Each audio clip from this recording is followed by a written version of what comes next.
Alô, meus irmãos, graça e paz para todos. Eu sou seu irmão em Cristo, Nilson Queiroz, do canal Verdadeira Graça.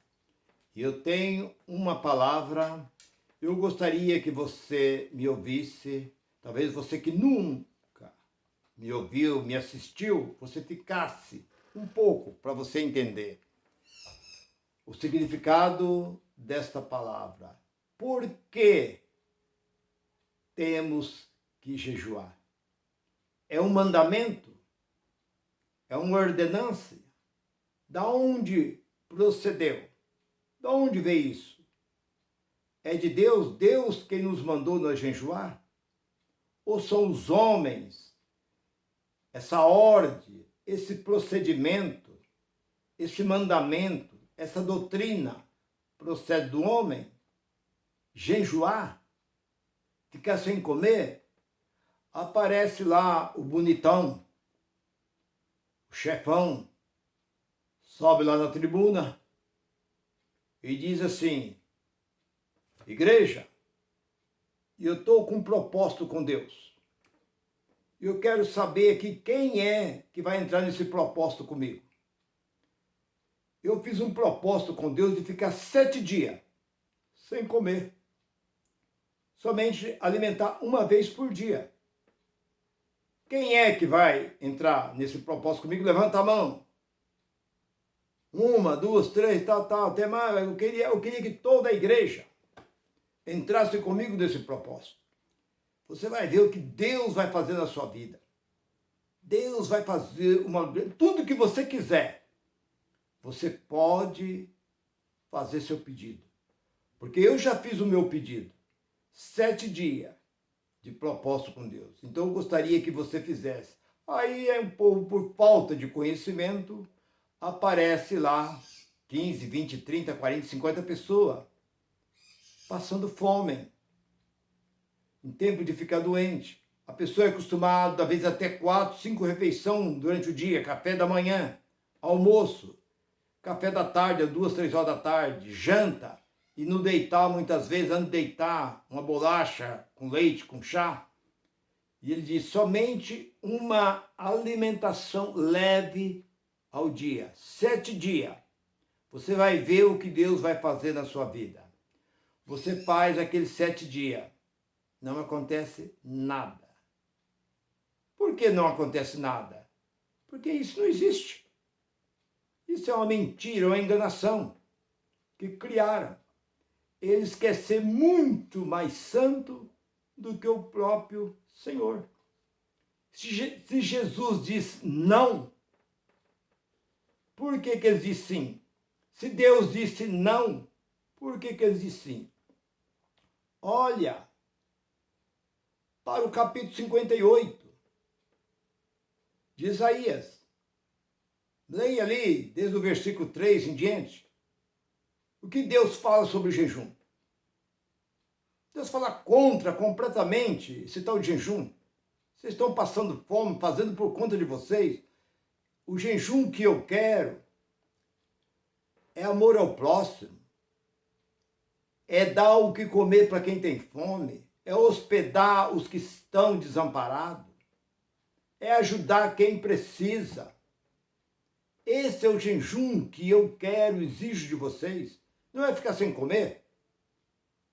O judeu sentava na cinza, ficava no sol, jogava cinza sobre o seu corpo, raspava a cabeça, fazia esse tipo de sacrifício.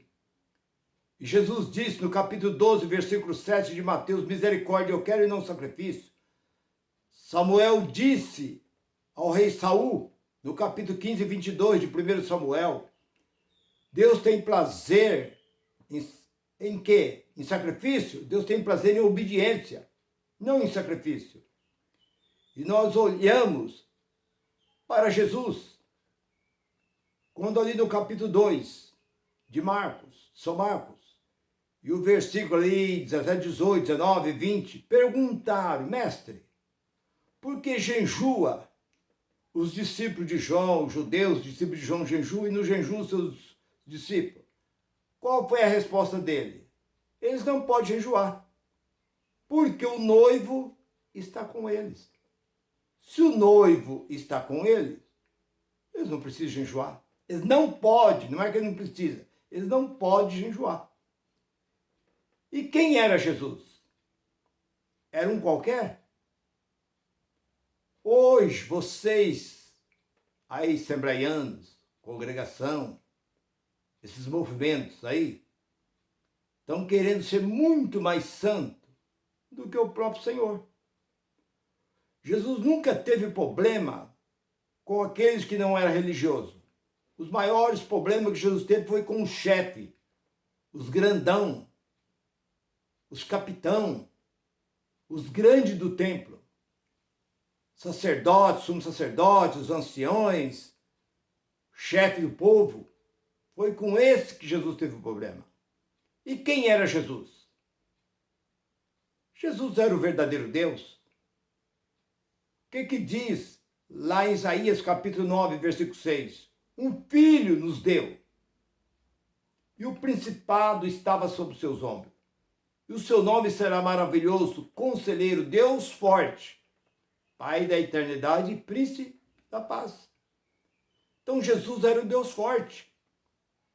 Outra vez, Isaías profetizou, capítulo 7 de Isaías, versículo 14, uma virgem conceberá e dará à luz um filho, e o seu nome será maravilhoso. Aliás, seu nome será Emanuel, que quer dizer Deus conosco.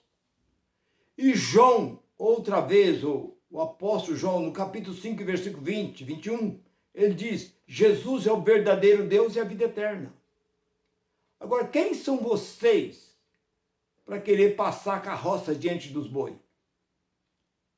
Quem são vocês, como disse o Senhor a Samuel, no capítulo ali 16 de 1 Samuel, logo no primeiro versículo, ele diz, Samuel, até quando você vai ficar com dó de Saul? Eu, o Senhor, rejeitei. Eu não quero mais Saul, já risquei o nome dele, já tirei o reino dele. Agora você fica aí, agradando Saul, com dó de Saul e tal. Em outras palavras, você está querendo ser melhor do que eu, Samuel? Você está querendo andar na minha frente, Samuel? Então assim são vocês, seus pastorzão, seus chefão, seus bispão, seus encarregados aí do povo, seus mentirosos, seus lobos. Fica aí enganando o povo com essas mentiras. Temos que jejuar. O jejum serve para quê? Para trazer o quê? O espírito está pronto. Mateus 26 e 41. A carne para nada aproveita. João 6 e 63. A carne, ela é impura, ela não serve para nada. O próprio Jesus diz. Jejuar para quê? Para sacrificar. É sacrifício de tolo. A Bíblia chama de sacrifício de tolo você ficar sem comer. Para quê? Para se santificar? Isso era uma prática que fazia os judeus, mas Jesus proibiu. Jesus disse, não pode jejuar. O jejum existiu até Jesus, porque Jesus veio para cumprir. Você pode dizer assim, mas Jesus falou sobre jejum. Sim, porque ele estava cumprindo a lei. Ele veio para cumprir a lei. Mateus, Marcos, Lucas e João é Velho Testamento. Ele estava dentro do cumprimento, como diz Gálatas 4 e 4. Ele estava cumprindo, como disse Mateus 5 e 17, ele estava cumprindo a lei. Mas a lei terminou na cruz de Cristo. Na cruz da sua morte terminou. Porque você olhando para Colossenses capítulo 2, versículo ali 14, e olhando também para Efésios capítulo 2, versículo 14 e 15, ele levou todas as dívidas, riscou e cravou todos os mandamentos e ordenância, ele levou sobre a cruz, cravou na cruz, riscou, apagou tudo. Não tem lei para nós, gentil. Nós, gentil, não temos que fazer nada que fez os judeus. Capítulo 2, versículo 14 de Romanos, nós, gentil, não temos lei. Não temos que dizimar, nós não temos que jejuar, nós não temos que viver nesses cultos de oração, isso não existe. Nós não temos que batizar, nós não temos que apresentar criança, nós não temos que cear, ou Páscoa, conforme vocês chamam.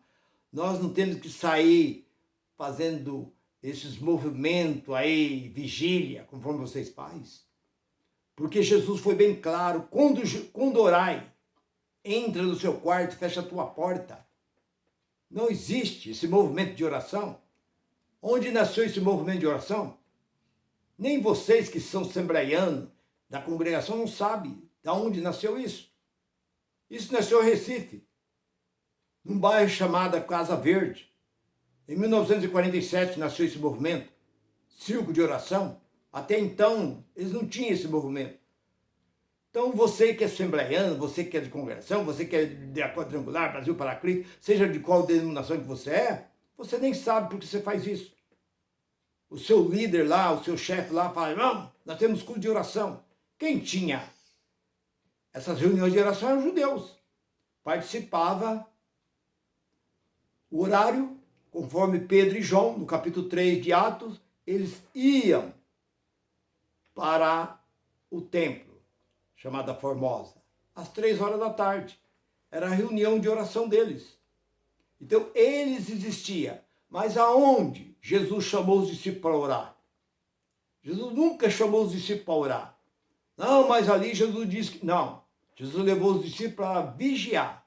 Capítulo 26 de Mateus, você encontra Marcos, ali no capítulo 16, você encontra que Jesus levou os discípulos para jejuar. Eles, aliás, para vigiar. E ele diz, vigiai. Porque vigiai, o que é vigiar? É ficar atento. Não é ficar ali com a cara no chão, não. Isso é coisa judaica. Eram os judeus que assim faziam. A oração que o apóstolo Paulo fala, orai sem cessar, Tessalonicenses, capítulo 5. Ali, versículo 17, diz, em tudo dai graça, orai sem cessar.